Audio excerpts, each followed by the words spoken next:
Hi, this is Lee. Welcome to Startup Warfare. You know, I'm about to begin something I've never done before. We're going to do a three-part series. And in this series, I'm going to talk about my first national retail partner.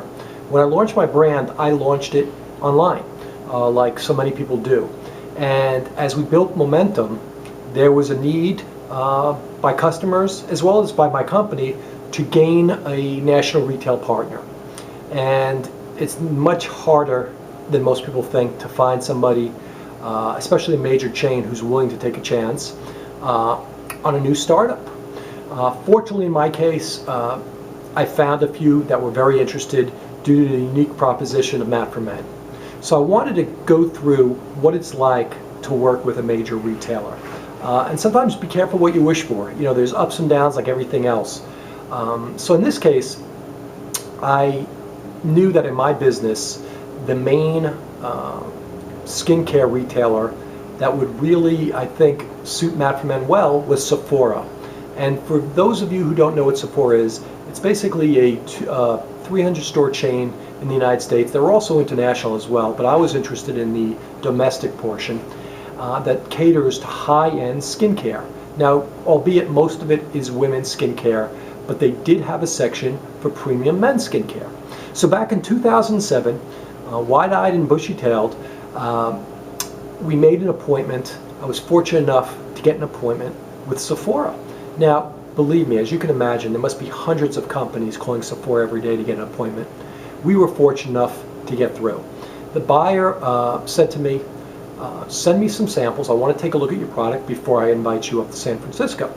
And I sent her some samples. She actually gave them to her boyfriend. And keep in mind, I only had 5 items at the time. So I sent her a few of my items, namely the complete face care lotion. And I got a call back, and she was really interested in the product based on the feedback by her boyfriend. I flew up to San Francisco in 2007, made the presentation, and she basically was very honest and said that at the time they weren't looking for new lines, but she'd keep me in mind. Well, as fate would have it, I stayed in touch with them because they are a retailer that everybody wants to get into. Excuse me. And in the middle of 2008, I got a phone call, and they invited me back up to visit with them and represent the line.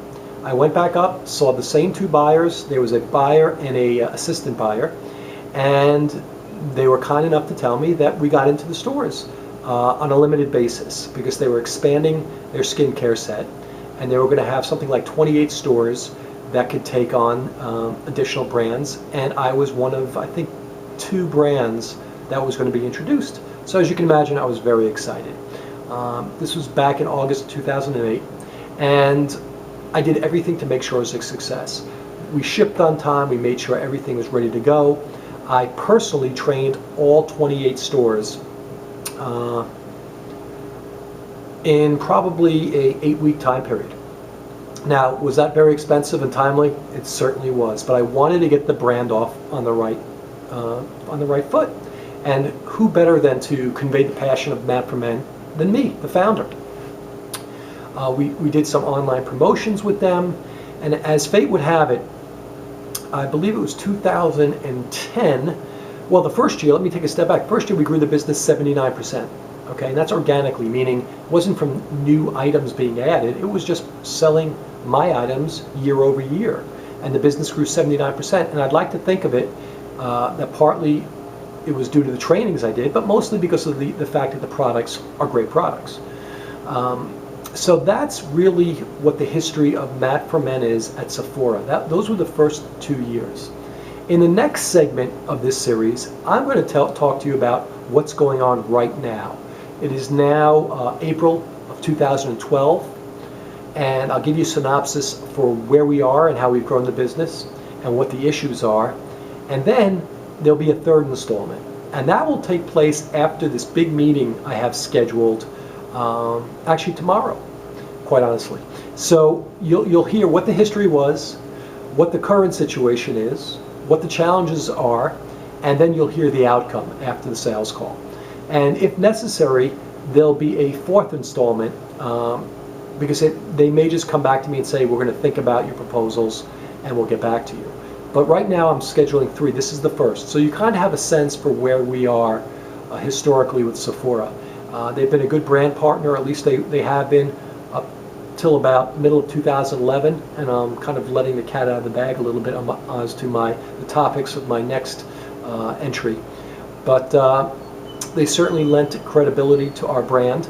We're on their .com, their website as well, and we've invested a lot of time and money in Sephora, and we've grown the brand successfully. So phase 2, I will talk to you tomorrow, or excuse me, in the next installment, about current issues and the challenges that we face as we speak. All right, thanks for stopping by, and if you have any questions, as always, shoot me an email. Take care.